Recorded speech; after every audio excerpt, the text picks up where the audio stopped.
Welcome to the deep dive. Today, well, we're not just talking about simple attraction, not magnetism either. Yeah. We're doing a deep dive into seduction as something much more sophisticated, a high-level art form, really. A calculated psychological strategy. That's the focus. Exactly. We're digging into how certain figures, historical ones, even modern icons, managed to achieve what some sources call limitless power. And crucially, how they did it by working on the mind first. Right. Stimulating fantasies, creating these patterns, cycles of hope and despair. So our mission here is to kind of pull out those key principles. How do they do it? And we mentioned seduction as warfare. Yeah, let's clarify that. We're talking psychological warfare. It's about controlling narratives, emotions, not, armies in battle. It's cunning, indirect, psychological manipulation that, well, gets around your rational defenses. That's the core of it. Bypassing resistance strategically. Okay. So the mission is clear. A shortcut to understanding that kind of sophisticated power. Let's get into it. Maybe start with one of the really potent archetypes, the Siren. The Siren, yes. A great starting point. Because she embodies, or maybe projects, the definitive male fantasy. Which is? Total release. Right. Release from, being responsible, rational, always in control, the burdens of everyday life. And the historical accounts, they really emphasize this, don't they? For women like Cleopatra, this wasn't just about romance. Not at all. For her, seduction was a tool, a powerful means to consolidate an empire. It made women like her active agents of power, not just passive objects. And Cleopatra, Wow. she had a flair for the dramatic, didn't she? Yeah. That story about her arrival to meet Julius Caesar, it's legendary. Oh, absolutely. Just Yeah. imagine the scene. Caesar's in the palace, talking strategy with his generals. Right, high stakes. And a guard announces this merchant, supposedly with a valuable gift. Merchant comes in, unfurls this big rolled-up carpet. And out steps Cleopatra. Exactly. 21 years old. The sources say half-clothed, like Venus emerging from the waves. Wow. Think of the shock. The sheer, calculated daring and theatricality, as the accounts put it.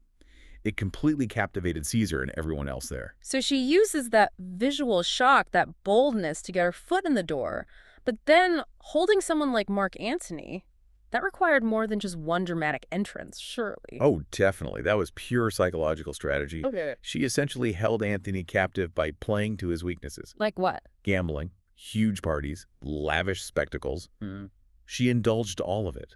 The sources say he basically became her slave. He even adopted Egyptian customs, renounced Rome. Completely. It was a total psychological takeover, really, built on shared excess, sensory overload, indulgence. Okay, but wait. If the Siren is this ultimate fantasy figure, I'd naturally assume it's all about physical perfection, perfect beauty. Ah, but that's where it gets interesting. The analysis says something else, right? That neither Cleopatra nor, say, Marilyn Monroe, another great Siren, were famous primarily for just having beautiful faces. That feels counterintuitive. It does, but it works because the Siren's power is really about projection. It's not necessarily about ticking all the boxes of conventional beauty. So what is it then? It's about creating an overall impression, something distracting, alluring, a kind of heightened, sexually charged physical presence. No. Well, by fine-tuning the body like an instrument, using scent, seductive clothing, movement. It's the whole package. And Marilyn Monroe, her power was amplified by something else too, wasn't it? A kind of paradox. Yes, the analysis points to her deep, almost unconscious need to feel loved and desired. And that came across how... It made her seem constantly vulnerable, almost like a little girl who needed protection. Ah. And when you mix that seemingly genuine innocence with her undeniable sex appeal, well, that combination was incredibly potent for men at the time. Innocence, but unintentional innocence combined with raw appeal. Double impact. Exactly. It added layers, made her allure much more complex than just looks. Okay, so moving from the Siren's sort of overwhelming heightened presence, let's talk about the Rake. Figures like Valmont from Dangerous Liaisons. Right. The master of controlled desire. Now, seduction, as we're discussing it, requires intense calculation, planning, strategy. So how does the Rake pull that off without seeming, well, predatory, cold? That's the Rake's essential trick, isn't it? His genius, you could say. How does he solve that? He overcomes the dilemma by cultivating a very specific reputation, that of having an uncontrollable libido. So he seems out of control. Precisely. He calculates, yes, plans his moves to overcome obstacles. Yeah. But when he's actually pursuing a woman, the desire he shows feels, and often is, genuinely intense. He seems like a slave to all women. And that disarms the target. Completely. Yeah. Because he doesn't inspire fear of being singled out for cold manipulation. He just seems unable to help himself, like his desire is overwhelming him. That idea of abandonment to the moment seems really key here then. Absolutely crucial. The rake has to appear to let himself go, to be totally consumed by the sensual moment. Making the person feel like Even if it's just for that moment, he exists only for them, that they're the sole focus of this overwhelming passion. And we see this again and again, right? You mentioned the Duc de Richelieu, Picasso. Picasso's a classic example.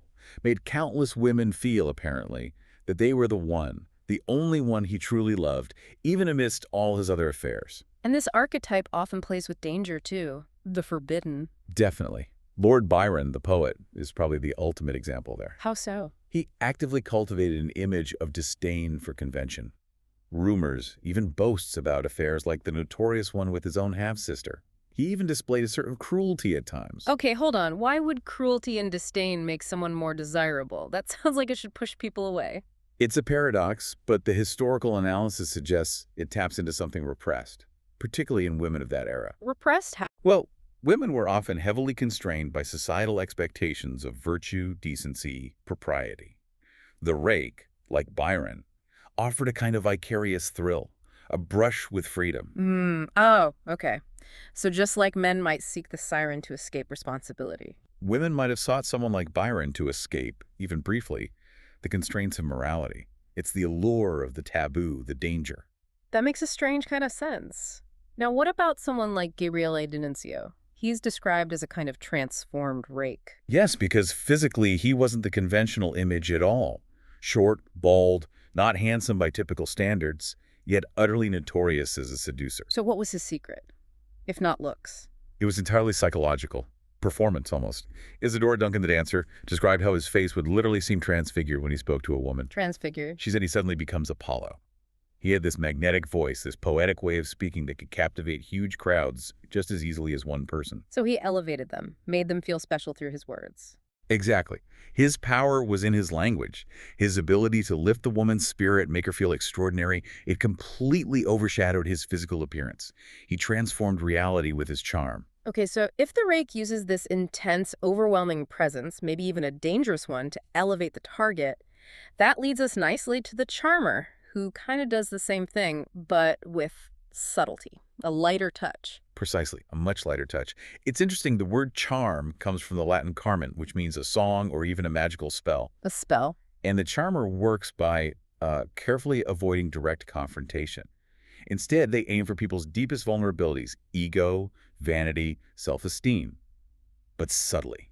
That's the key. Benjamin Disraeli seems like the masterclass here. His approach to Queen Victoria. Oh, absolutely. She was known for being quite stern, dour even. People told Disraeli to be subdued, serious. But he ignored them. Completely. He apparently showed up, kissed her hand, praised her lavishly, made her blush. And the technique behind that. Masterful mirroring. That's the core of the charmer's technique. Adapting to the target's moods, seeming to share their values, their tastes. It plays directly into our inherent narcissism. We like people who seem like us. We love people who seem like us. And Disraeli didn't just flatter Victoria about being queen. He went deeper. He convinced her she was, quote, the cleverest woman in England. Appealing to her intellect, her confidence. Exactly. Aspects of herself that were probably overlooked or squashed by her role. He appealed to her hidden self-image, her femininity. So the charmer basically acts like a perfect psychological mirror. They reflect back the image of the person you want to be. Yes. And you end up falling a little bit in love with that reflected version of yourself. The charmer just facilitates it. And this isn't just personal. It scales up, right, to politics. You mentioned Zhu Enlai. A fascinating case. When the communists captured Chiang Kai-shek, the nationalist leader, Zhu had all the power. He could have executed him, demanded huge concessions. It was a critical moment. But he didn't. He did the complete opposite. Released him. Made a huge show of magnanimity and poise. Essentially, he charmed his enemy. Why? What was the strategic game? A huge one. By charming Chiang instead of crushing him, Zhu earned long-term influence and avoided inflaming the desire for revenge, which could have prolonged the civil war disastrously. So charm becomes a strategic weapon. Absolutely. Applied strategically, its manipulative aspect stays hidden. You win without making the other side feel defeated. That's really interesting. Winning by not fighting, in a sense. But I wonder, can that kind of strategic charm, that mirroring, really last? Doesn't the mask slip eventually? That's a fair question. The skilled charmer sustains it by constantly adjusting, by not applying too much pressure. And often, they rely on the subtlest tool of all, It's insinuation. an insinuation. Okay, what exactly does that mean in this context? It's about planting a seed, dropping a very subtle hint, maybe about a pleasure the person hasn't experienced yet, or a subtle lack in their life. Just a hint. Just a hint. It registers, maybe unconsciously, but the source is quickly forgotten. So later, when the idea surfaces, It feels like it came from their own mind. exactly, it bypasses all the usual resistance because the target believes they thought of it. It feels organic, not manipulative. Clever. Okay, so we've covered the siren's heightened presence, the rake's intense desire, the charmer's subtle mirroring. Now, what about the archetype built on the opposite? On absence, doubt, Ah, yes, the coquette. the master of making people unsure. Precisely. The coquette's core strategy is about generating anxiety and fear, then offering relief, then maybe pulling back again. That classic hot and cold dynamic. Keeping the victim off balance. Totally. The goal is to keep them in the state of suspenseful animation.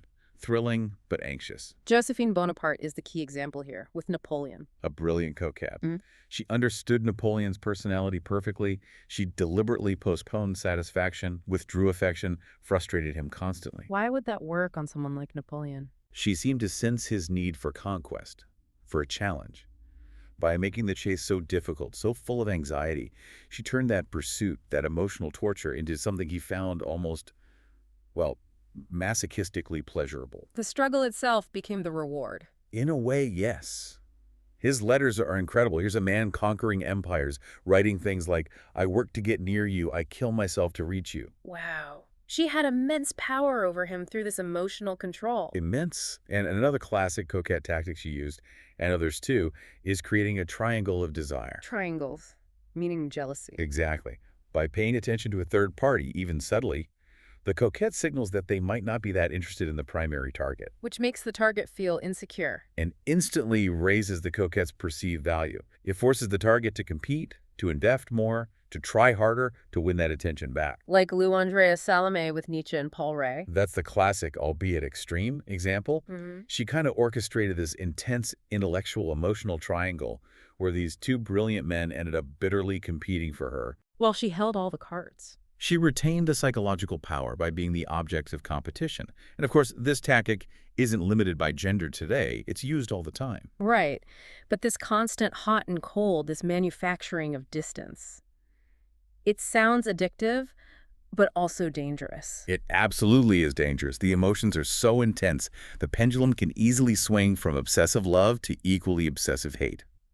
Madame Mao is cited as an example where it eventually backfired. But despite the danger, the coquette is addictive. Highly addictive, because the victim often confuses those powerful emotions, the anxiety, the relief, the hope, the despair, with genuine deep connection. The intensity feels like love, even if it's manufactured. So breakups are often temporary. They get drawn back in. The powerful emotions in that manufactured distance, they keep the whole dynamic charged, keep it alive. Exactly. Familiarity breeds contempt, but anxiety keeps things interesting in this framework. Okay, so we've explored the siren, the rake, the charmer, the coquette. If we pull back, what's the fundamental thread, the unifying principle behind this sophisticated art of seduction? Well, the research consistently points to this. While strategy, patience, focus are all vital, the absolute core insight uniting all these archetypes seems to be that seduction relies on the calculated creation and maintenance of psychological distance and doubt. Distance and doubt, not closeness and certainty. Right. You have to embody something slightly larger than mundane reality, whether it's the siren's fantasy, the rake's forbidden excitement, the charmer's perfect mirror, or the coquette's addictive uncertainty.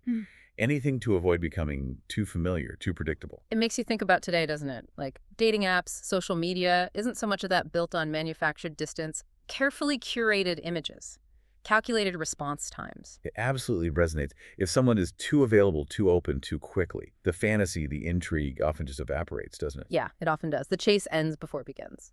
And that connects to what seems like a rather dark conclusion from the analysis we've looked at. That ultimately satisfaction is fatal to seduction. Fatal.